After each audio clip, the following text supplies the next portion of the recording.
Hello, everyone. Good evening. Uh, During a phone call with my brother, who's currently serving in in the Singapore military, I told him about how I would love to join the FBI as a career. He asked me if I'd be willing to give my life to a job as demanding and dangerous as the FBI, to which I responded, "That's why I want to join."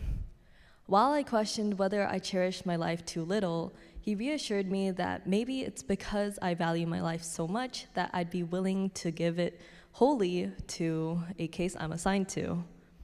Before that phone call, I never really thought about death. Not because it's a taboo thing or that it's inappropriate to discuss, but because I know that one day it'll happen to me, and that's fine. I know not many people share this same opinion, though, so I researched why people generally fear death, and in Mahdi Rezapour's research on the interactive factors contributing to a fear of death, he concluded that the fear of death results from an uncertainty regarding life after death. And this reminded me of when my friend and I were chatting about death while playing games on our computers before class started. And she accidentally validated this same finding, looking like this while contemplating what happens after death. Something about me is that I don't dwell on the past or worry about the future. Partly because I don't see any value in letting your worries consume you, but mostly because my brain doesn't have the capacity to remember all the terrible things that have happened or have yet to happen. So I never really thought about what happens after death. While I was sharing the topic of the speech to people, I was met with support, but also with judgment. For instance, I heard, "That's dark," or "That sounds scary," or most people would just be like, "Oh, okay, interesting." Those responses strengthened my resolve to go through with presenting about this even more, because death, the word, is so misconstrued. There's always a negative connotation surrounding it, but I understand why. The loss of a life is not a joyful event. Life and death happen every day, yet while one is celebrated, the other is condemned. While I was writing the script for the speech, my mom reminded me of this book called Everybody Dies by Ken Tanaka and David Yuri. And I guess some would argue that that's a pretty morbid book for a 6-year-old to be reading, but Tanaka proves the exact opposite. Death isn't all that morbid, and he writes, "Nobody likes to think about death, but the world would be awfully crowded without it." That's true. If every living being since the beginning of time never left this earth, there would be no room for new life. There would be no room for us to be here. That's not to say that you shouldn't be wearing a seatbelt or looking both ways before you cross the street, but I'm telling you to not fear the day that you'll no longer be here. Because the fear of death, the natophobia, is a common one, but the more fear someone has, the less they are willing to do, and the more they miss out on what life has to offer. This isn't to shame anyone who fears for their life, however. If you're scared of death, you likely have better survival instincts than me. And it's natural, it's a result of our evolution. It's because our ancestors were scared of death and actively and purposely avoided it that allowed for you and me to be here today.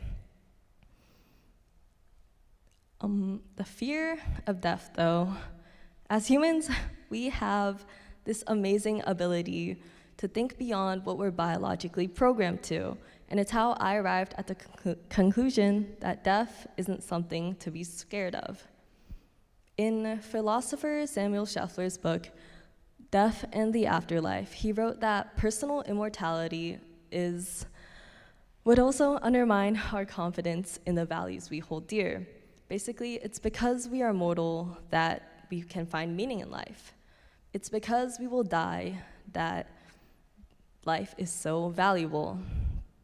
Without death, there would be less meaning to life. If we were all immortal and never had to face the threat of non-existence, there would be far less incentive for us to form the moral reasoning and ideals that shape the beliefs that we lead our lives with. No one has the answer to what happens after death, but that's okay. Because in Chinese, there's this term called 缘分, meaning fate in English. But more than that, it means that there's a reason behind everything that happens, not just major life events, but minor things too, like why you're sitting here right now at this moment next to the people who you're beside.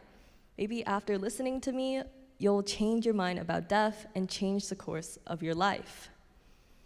Death is undeniably part of your 缘分, and we'll all find out what happens after, when the time comes, so you don't have to worry about it right now. Death is not something to be feared. Death is something to be embraced, to be used as inspiration to live the best possible life ever.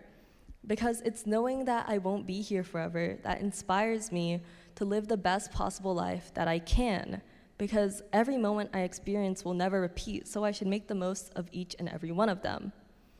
It's living with this mindset that ensures if time machines existed, I wouldn't use them to go back into the past, but even if I did, I wouldn't change a single action or thought because everything I've done has made me into someone I can be proud of, the best version of myself achievable. Living while accepting death is knowing that one day my heart will beat one last time and my lungs won't expand again after my final exhale. But my last thought is knowing that I've conducted my life exactly the way that I wanted to, precisely because death compelled me to. I appreciate the time limit that I've been granted, and so I endeavor to enjoy every second of it.